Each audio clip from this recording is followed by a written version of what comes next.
Good morning, student.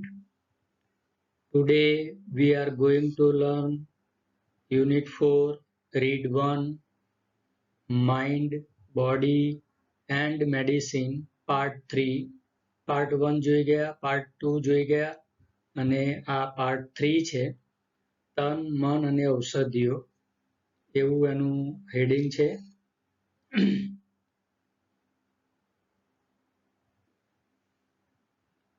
વિદ્યાર્થી મિત્રો, as we have learned so many things that according to Ayurveda, physical disease occur mainly owing to external factors like wrong diet or exposure to pathogens. આપણે જોયું કે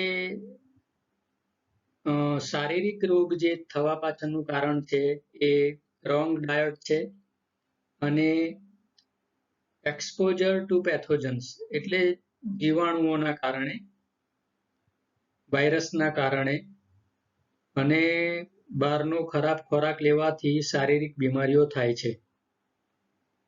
mental disease arise mainly from eternal factors.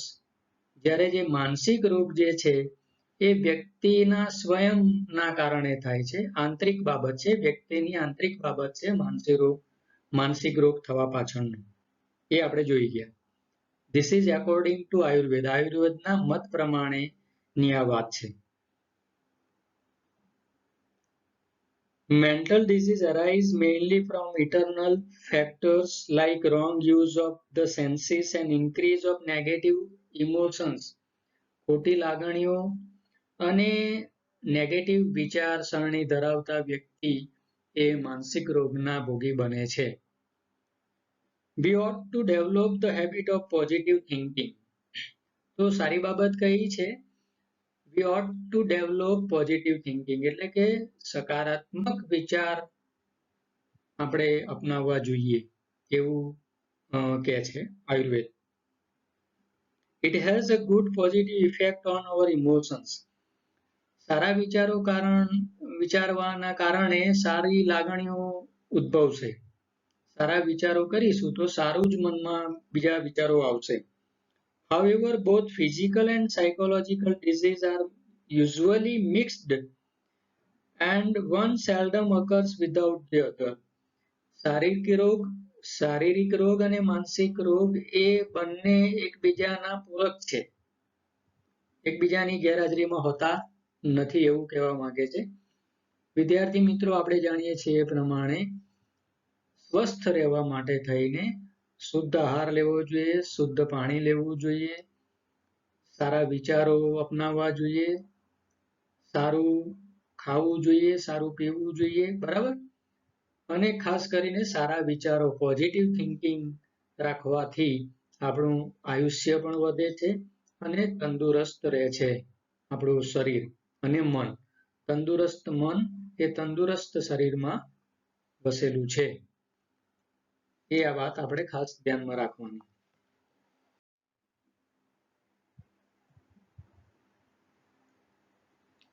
Ayurveda recognize 4 primary levels of healing. Ayurveda રોગ મુક્તિના 4 તબક્કા સમજાવે છે, આપે છે. પહેલો છે ડિઝીઝ ટ્રીટમેન્ટ એટલે રોગની સારવાર કરવી તે. નંબર 2 ડિઝીઝ પ્રિવેન્શન રોગને થતો અટકાવવો તે. નંબર 3 લાઈફ એન્હેન્સમેન્ટ એટલે લાઈફને વિકસાવવું તે, આયુષ્ય વધારવું તે.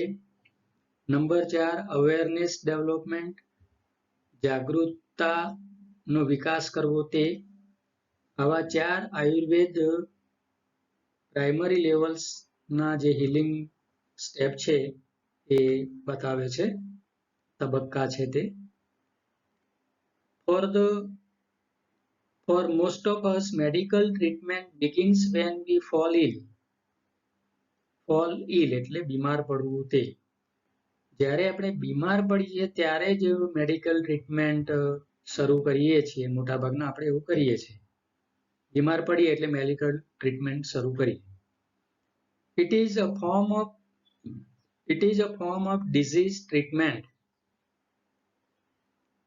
a response to condition that has already occurred. It is a form of disease treatment, રોગની સારવાર કરવી તે, a response to condition that has already occurred. It aims at fixing something already broken. However, medicine begins with the treatment of disease. It is a failure because the disease is already harming us. If medicine begins with the treatment of disease, રોગ થયો હોય અને પછી આપણે મેડિસિનની શરૂઆત કરીએ તો એ ખરેખર શું છે? It is a failure because the disease is already harming us. રોગ થાય પછી આપણે એની સારવાર કરીએ છીએ ત્યારે ખરેખર રોગથી શરીરમાં જે નુકસાન થવાનું હોય એ તો ઓલરેડી થઈ જ ગયું હોય છે.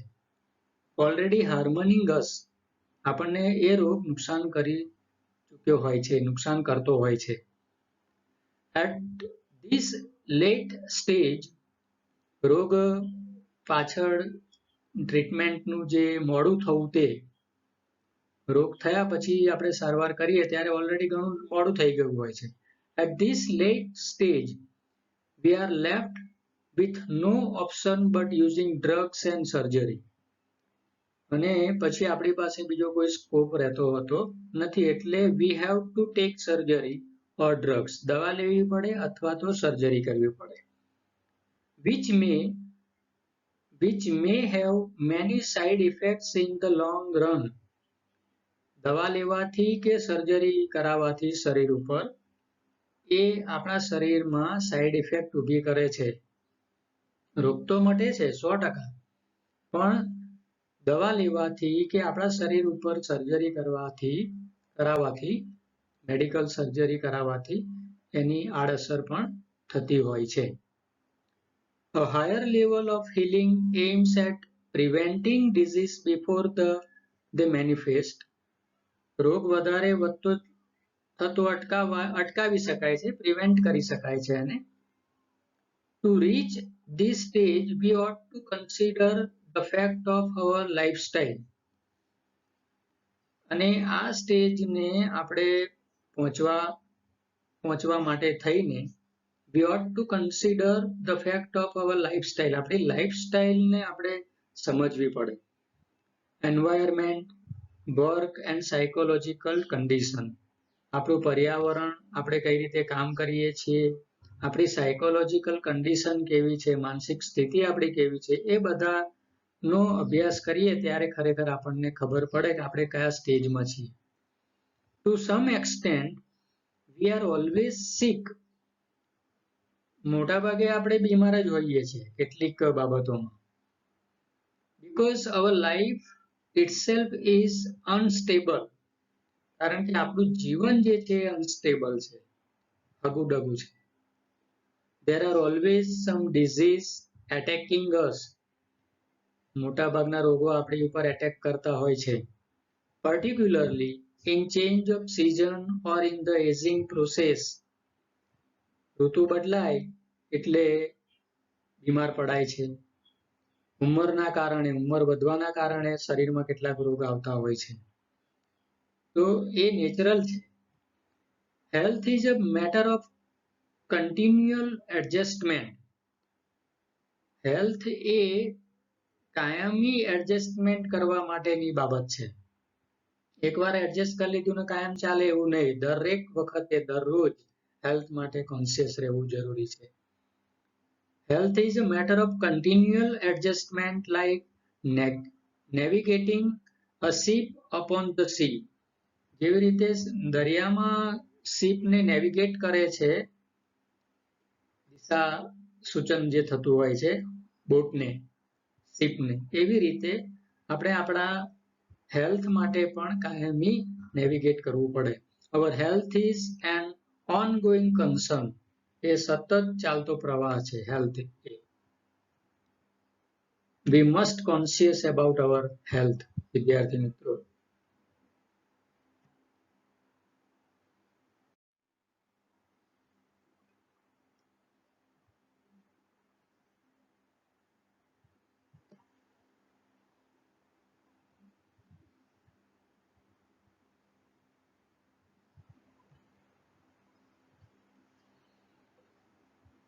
the third level of treatment is life enhancement therapy. આયુષ્ય વધારવા માટેની એક therapy, which aim at improving our vitality and enabling us to live longer.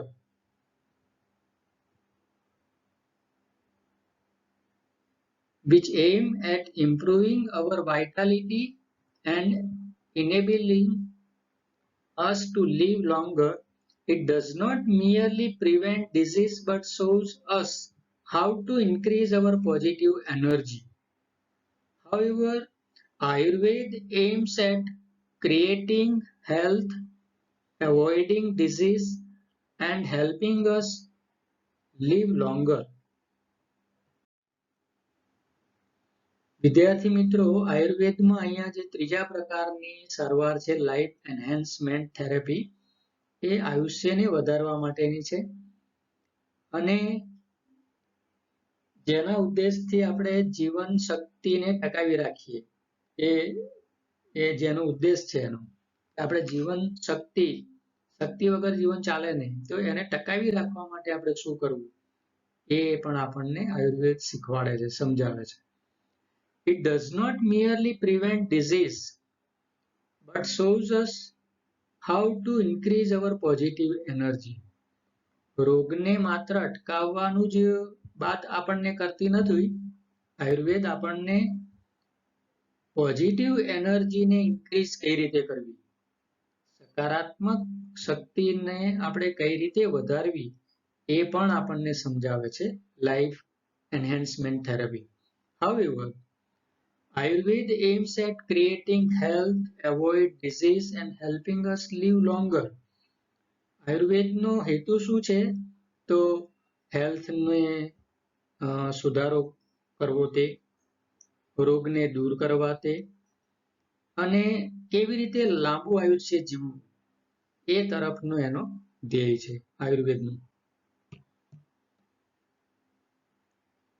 The fourth level of Ayurveda healing is awareness development. જાગૃતતાનો વિકાસ કરવો એ ચોથા પ્રકારનું level છે. This requires a spiritual approach to life. આધ્યાત્મિક અભિગમ જીવન પ્રત્યેનું એ અહીંયા એની જરૂરિયાત છે. To be healthy is important, but health is not an end in itself. Healthy હોવું એ મહત્વનું છે, પરંતુ હેલ્થ એ એટલું જ પૂરતું નથી, કહેવાનો મતલબ. It is not enough merely to prolong our life's end. આપણા જીવનનો અંત એ કે એનું ધ્યેય નથી. Have better energy to do the things we want. We ought to consider what we are using our energy for and why. We ought to consider, આપણે માનવું જોઈએ કે આપણે આપણી શક્તિ શાના માટે વાપરીએ છીએ ને શા માટે વાપરીએ છીએ. The quality of our awareness is the real fruit of all that we do. The quality of our awareness, જાગૃતતા જે છે એ ખરેખર આપણે આપણા પ્રત્યે સભાન છીએ એ બાબત અહીંયા આપણે સ્વીકારવી જોઈએ. જાગૃતતા ડેવલપમેન્ટ, આપણે જાગૃત છીએ આપણી સ્વાસ્થ્ય માટે, એ આપણા માટે ફ્રૂટફુલ છે, આપણને એનાથી કંઈક મળે છે, કહેવાનો મતલબ. It is our ultimate expression, the essence of who we really are. Ultimate expression શું છે કે ખરેખર આપણે શું છીએ એનો આપણને ખ્યાલ આવે છે. Our awareness is the only thing we can take with us until we die. Our awareness is only thing we can take with us until we die. Awareness એટલે જાગૃતિ. આપણે આપણી જાગૃતિ આપણી સાથે જ્યાં સુધી આપણે મરીએ નહીં ત્યાં સુધી રાખીએ છીએ એ આપણી જાગૃતિ છે. It continues to grow even when body and mind decline. Mind and body એ ક્ષીણ થવા લાગે ત્યાં સુધી પણ એ જાગૃતિ આપણામાં રહે છે. Thus it is our greatest aid in the aging process. It is our greatest aid in the aging process. આપણી ઉંમર વધવાની સાથે સાથે આપણામાં જાગૃતતા હોવી જોઈએ એ બાબત પહેલી આવતી હોય છે. This is the ultimate goal of Ayurveda. આયુર્વેદનો અંતિમ ગોલ શું છે? આયુષ્યને વધારવું, આયુષ્યની સાથે હેલ્થ પણ રાખવી, હેલ્થની સાથે જાગૃતતા પણ ડેવલપ કરવી, કારણ કે હેલ્થ એ કન્ટિન્યુઅલ પ્રોસેસ છે. એકવાર હેલ્થ પ્રત્યે સભાન થાય પછી ના થઈએ તો ના ચાલે એવું નહીં. કાયમ માટે આપણે હેલ્થ માટે સભાનતા કેળવવી જોઈએ એવું આયુર્વેદ કહે છે. ઉંમર વધે પણ જાગૃતતા આપણામાં કાયમી રહે, હેલ્થ પ્રત્યેની સભાનતા રહે, તો આપણે માનસિક રીતે અને શારીરિક રીતે બંને રીતે સ્વસ્થ રહી શકીએ છીએ. This is the ultimate goal of Ayurveda, which aim at releasing us from all sorrow and suffering. Ultimate goal of Ayurveda, which aim at releasing us from the sorrow and suffering. દુઃખ અને યાતનાઓમાંથી મુક્તિ અપાવવાનું કામ જે છે આયુર્વેદનું છે. માણસ આપણે જાણીએ છીએ કે સંસાર દુઃખી છે. કેમ? તો સંસારમાં લોકો દુઃખ શારીરિક રીતે પણ દુઃખી છે, માનસિક રીતે પણ દુઃખી છે, આર્થિક રીતે પણ દુઃખી છે. એમ અનેક પ્રકારના દુઃખ તો છે, પણ શારીરિક અને માનસિક દુઃખ પહેલું વ્યક્તિને છે અને એટલે સંસાર દુઃખી છે એવું આપણે કહી શકીએ. તો આયુર્વેદ સામે જે માણસ માનસિક રીતે અસ્વસ્થ છે, દુઃખી છે, શારીરિક રીતે દુઃખી છે, એમાંથી મુક્તિ અપાવવાનું કામ આયુર્વેદ કરે છે. True awareness is the ultimate cure for all psychological disorder. Psychological disorder ખરેખર વ્યક્તિઓમાંથી દૂર થવો જોઈએ. પહેલા માનસિક તણાવ એ જીવનને હતપ્રત કરી નાખે છે. But to understand it, we must first look into the mind and its function. તો સૌથી પહેલા આપણે આપણા મનને પારખવું જોઈએ. દરેક વ્યક્તિએ પોતાની માનસિક અવસ્થાને પારખવી જોઈએ અને જો એ પારખવામાં ખરેખર સાચો નીવડે તો એ વ્યક્તિ ક્યારેય દુઃખી થતો નથી જીવનમાં. માનસિક રીતે જે સ્વસ્થ રહે છે એ માણસ શારીરિક રોગોથી પણ મુક્ત રહે છે એવી વાત અહીંયા કરવામાં આવેલી છે.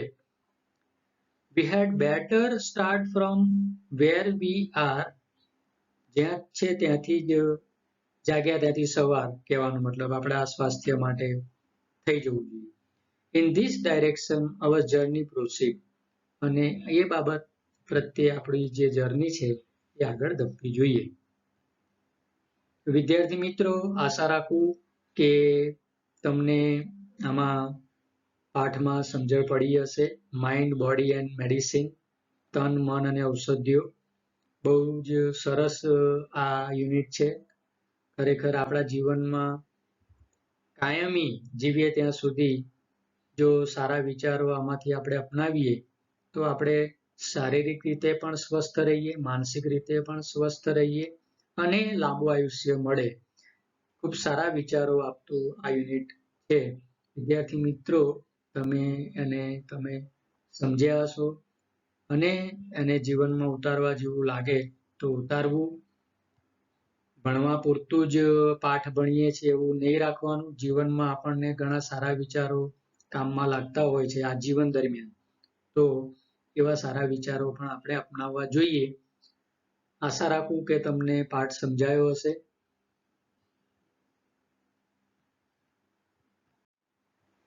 વિદ્યાર્થી મિત્રો, બે ટૂંકા પ્રશ્નો તમને કહું છું, સાંભળીને તમારે એના જવાબ લખવાના છે. What is the ultimate goal of Ayurveda? What is the ultimate goal of Ayurveda? એટલે આયુર્વેદનો અંતિમ ધ્યેય શું છે? અને બીજો એક પ્રશ્ન છે, are we responsible for our own mental unrest? How? Are we responsible for our own mental unrest? How? શું આપણી માનસિક અસ્વસ્થતા માટે આપણે જવાબદાર છીએ? કેવી રીતે? તો વિદ્યાર્થી મિત્રો, આ બે પ્રશ્નોના જવાબ તમે પાઠ્યપુસ્તકના આધારે લખજો. બીજું કે અહીંયા યુનિટ પૂરું થાય છે. પાઠ્યપુસ્તકમાં આપેલી એક્સરસાઇઝ જે છે એ તમારે લખવાની રહેશે અને લખીને મને વોટ્સએપ કરી દેવી. હવે આપણે અહીંયા અટકીશું. Thank you.